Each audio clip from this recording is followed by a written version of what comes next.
ये कहानी हमें भेजी है एक व्यूअर ने, आप में से ही कोई। कहानी के कुछ हिस्से अभी भी राज है और कुछ राज इस पार्ट में हम खोलेंगे। तो शुरू करते हैं बिना किसी देरी के। कहानी है हकीकत, उसी की जुबानी में। मैं एक दिन आँख खोलता हूँ और देखता हूँ कि मैं एक बड़े से पुराने करीब 40 मंजिल बिल्डिंग के अंदर फंसा हुआ हूँ, किसी रूम में। लग रहा था बिल्डिंग शहर के बीचों बीच में है, लेकिन पूरी तरह से सूनी, जैसे किसी ने छोड़ ही दिया हो। और मैं अकेला नहीं था, मेरे आसपास कई लोग थे, सारे आदमी। किसी की उम्र 25 थी तो किसी की 50, लेकिन किसी को भी ये नहीं पता था कि उन्हें यहाँ लाया क्यों गया है, जैसे मुझे भी नहीं पता था। दिन भर हमें एक बड़े से बॉल रूम टाइप हॉल में रखा जाता था। वहीं पे खाना मिलता था, वहीं पे बाथरूम जाना होता था और वहीं पे फ्लोर पे सोने को कह दिया जाता था। ना कोई सवाल पूछ सकता था और सवाल पूछो तो ना कोई जवाब मिलता था। बस लोग हमें घूरते रहते थे। जो भी ज़्यादा बोलता था उसे अलग रूम में ले जाते थे और बिना एक शब्द कहे पुलिस जैसी पिटाई कर देते थे। सिर्फ हमें कंट्रोल करने वाले कुछ लोग थे, काले सूट पहने हुए थे, जैसे कोई सीक्रेट एजेंसी के एजेंट हो। ऐसे करते करते कुछ महीने बीत गए थे। अब तो हमारी हिम्मत भी दाद देने लग गई थी। हमें समझ नहीं आ रहा था अभी हम यहाँ क्यों है और कितने दिन रहने वाले हैं। और तभी जब हमारी हिम्मत टूटने लग गई थी, इन लोगों ने नया नाटक शुरू कर दिया। हम सबको पेन और पेपर्स दिए और कहने लग गए कि जो भी हमें लिखना है, दिल हल्का करना है, इसके ऊपर लिख के हम कर सकते हैं। ना हम अभी भी किसी से बात कर सकते, ना बाहर जा सकते, ना वो हमें कुछ बता सकते, बट एटलीस्ट लिखना है तो इसके ऊपर कुछ लिख सकते। तभी मुझे लगा कि पहले तो ये हम पे इतने दयालु क्यों हो गए, बट इसमें मुझे एक और मौका भी दिखा। मैंने मेरे दोस्तों को बोला कि क्यों ना हम इसके ऊपर कुछ इमरजेंसी नंबर्स लिखे, हमारी दिक्कतें लिखे और खिड़की के बाहर फेंक दे मौका मिलते ही, ताकि कोई अगर इसे देखेगा तो हमें बचाने आ जाएगा। हमने तुरंत कुछ पेजेस चुराए और इसके ऊपर लिखना शुरू कर दिया छुपके से।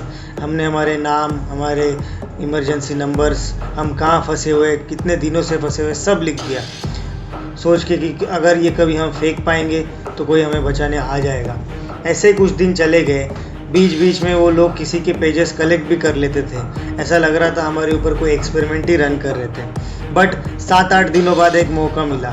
मुझे पता था कि एक वॉशरूम की खिड़की टूटी हुई हो और वहीं से मैंने देखा था पहली बार, जब मुझे पता चला था कि ये बहुत ऊंची बिल्डिंग है, लगभग 40 मंजिला, जहाँ से मुझे आस पास की बिल्डिंग्स भी दिख रही थी, ट्रैफिक दिख रही थी। बट ऐसा लग रहा था कि ये बिल्डिंग पूरी अबेंडेंड है, सील्ड है। इस बिल्डिंग में भले ही कोई ना हो, बस आस पास बहुत ही चहल पहल मुझे नज़र आ रही थी। इसलिए मौका मिलते ही मैंने और मेरे दोस्तों ने रात के अंधेरे में, जब भी हमें वॉशरूम यूज़ करना अलाउ करते थे, वहाँ गए और हमारे पेजेस जिसके ऊपर हमने ऑलरेडी लिखा हुआ था, उसके पेपर प्लेन्स बना के हमने उस खिड़की से बाहर फेंकना शुरू कर दिया, इस होप में भी किसी बार किसी को मिलेगा और हमें कोई बचाने आ जाएगा। और फिर से कुछ महीने बीत गए। पहली तो हमारी सिर्फ हिम्मत टूट रही थी, लेकिन अब हमारी उम्मीद भी टूटने लग गई, क्योंकि जो पेजेस हमने बाथरूम की खिड़की से फेंके थे, लग नहीं रहा था वो किसी के हाथ पड़े हो। बहुत महीने हो गए हमें कोई बचाने आए नहीं और अब भी हमारी दिक्कतें वैसी की वैसी थी। और तब जब हमें ऐसा लग ही रहा था, एक नया ट्विस्ट आया। एक अनाउंसमेंट हुई कि हमें एक नई जगह लेके जाने वाले हैं और हमें कहा गया कि उसी हॉल में एक कोने में हम सब जमा हो जाए। ऐसा लग रहा था कि हमारे पेजेस किसी के हाथ पड़ गए हो और शायद कोई यहाँ आसपास आना शुरू कर रहा हो या इन्हें भनक लग गई हो कि आगे जाके इस बिल्डिंग में कोई चेक करने आ जाएगा। इसीलिए शायद हमें किसी एक कोने में खड़े रहने के लिए बोल दिया गया।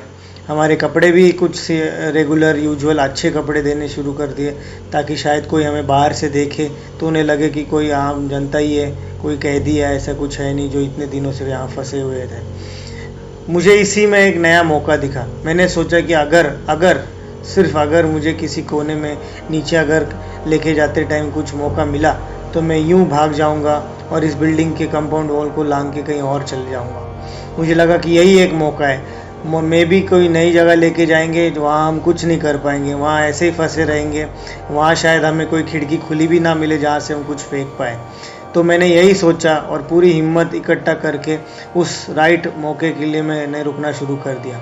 जब हमें नीचे लेके गए, हमें 10-10 लोगों के बैचेस में लेके जा रहे थे और ऐसा लग रहा था कि किसी छोटे से टेम्पो वैन या मिनी बस में हमें बिठा के लेके जाने वाले थे। हम सब उस बिल्डिंग के नीचे एंट्रेंस में लॉबी में खड़े थे और मेरे ही सामने कुछ 20-30 लोगों को 3 ग्रुप में बांट के वो एक छोटे से बस में बिठा के लेके गए। ऐसा लग रहा था कि ये कुछ ज़्यादा हल्ला मचाना नहीं चाहते। इन्होंने किसी के भी हाथ नहीं बांधे, लेकिन मुंह के ऊपर सेलो टेप ज़रूर लगाई ताकि कोई चिल्ला ना सके। और तभी मेरे ग्रुप का मौका आया।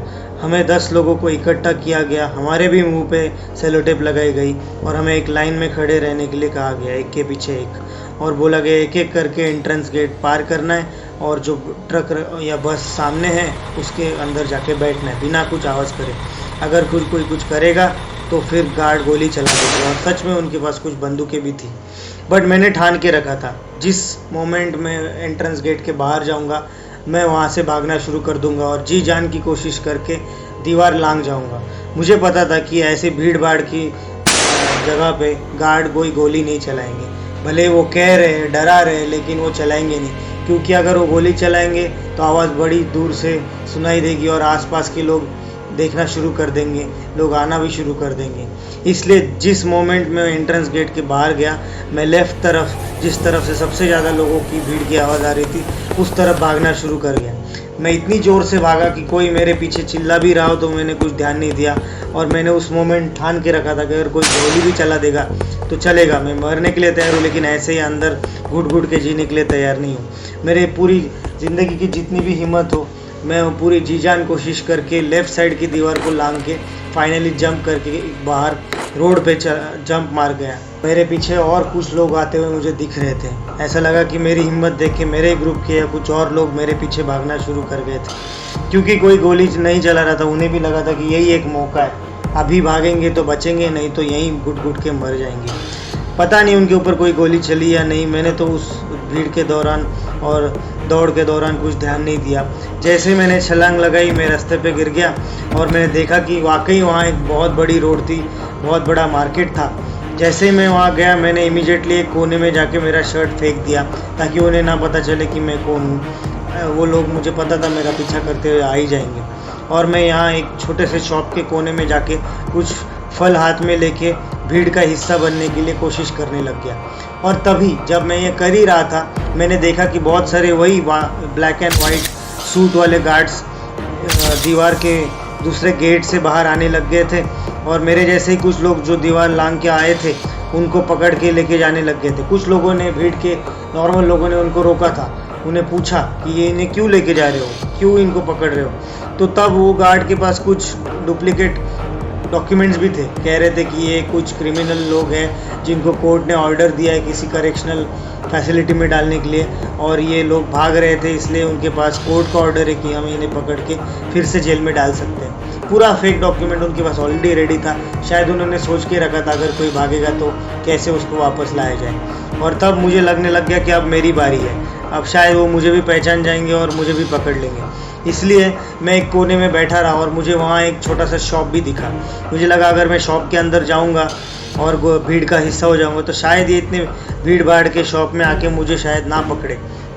मैं जस्ट सोच रहा था कि अगर मैं भागूंगा तो इन्हें पता चल जाएगा, बट अगर मैं वहीं रहूँगा तो उनको शायद लगेगा कि जो जिनको भागना था वो भाग गए, शायद वो यहाँ कहीं छुपे भी ना हो, कोई इतना पागल तो नहीं होगा कि यहीं छुप जाएगा। तो यही चांस लेते हुए मैं उस रूम में बैठा रहा, एक शॉप में गया कॉफ़ी के, और एक टेबल के पास खड़ा रहा जैसे कि मैं कोई मेन्यू पढ़ रहा हूँ। और तभी जब मैं ये कर ही रहा था, मुझे सच नहीं लगा फॉर अ मोमेंट, बट मेरी माँ वहाँ खड़ी थी। मुझे भी नहीं समझ आया कि मेरी माँ वहाँ कर क्या रही थी, बट मुझे बहुत अच्छा लगा। ऑलमोस्ट एक साल हो गए तो मैं मेरे माँ को मिले, और जैसे मैंने मेरे माँ को देखा, हम दोनों एक दूसरे को देख के रोने लग गए। वो मेरी गुड़िया भी नहीं पहचान पा रही थी और मैं भी उसे देख नहीं पा रहा था, उसकी आंखों के नीचे जो डार्क सर्कल्स हो गए थे। उसी मोमेंट जब हम माँ और बेटे एक मोमेंट शेयर ही कर रहे थे, वो सूट वाला आदमी वहाँ फिर से आ गया और मेरा हाथ पकड़ के मुझे खींचने लग गया। और मुझे कुछ बोलने से पहले मेरे माँ ने इतनी ज़ोर से चिल्लाना शुरू कर दिया, शायद माँ की ममता जाग उठी हो और उसने बचाने के लिए इतनी ज़ोर से चिल्लाना शुरू कर दिया कि वो आदमी ही डर गया। और डरते हुए सब लोग उसके ऊपर देखने लग गए कि ताकि शायद वो कुछ कर रहा था ऐसा सोच के। और तभी वो आदमी पीछे हट गया, वो बिना कुछ बोले निकल भी गया। और जाते जाते मुझे बोल के गया कि तुम्हें क्या लगता है कहाँ भागोगे तुम, हमें कुछ पता नहीं है, हमें तुम्हारा नाम पता, तुम्हारे लोग, तुम्हारे घर वाले, तुम्हारा बैंक बैलेंस सब पता है, जाके जाओगे कहाँ, हमारी पहुँच बहुत लंबी है, हम तुम्हें ढूंढ ही लेंगे और एक दिन फिर से अंदर डालेंगे। बट वो आप भी नहीं बता पा रहा था कि मुझे अंदर क्यों डालने वाले और अंदर डाला ही क्यों था। बट बहरहाल वो मुझे छोड़ के भाग गया, उसकी ग्रुप में बैठ के सब बसेस लेके वो चले गए और for a very rare moment मैं छूट गया, मैं बच गया उस मोमेंट के लिए। बट मुझे नहीं अभी भी समझ में आ रहा था कि मैं कैसे बच गया, मैं अंदर क्यों था और वो आदमी मुझे छोड़ के क्यों चला गया। और सबसे बड़ा सवाल यही था कि मेरी माँ वहाँ क्या कर रही थी।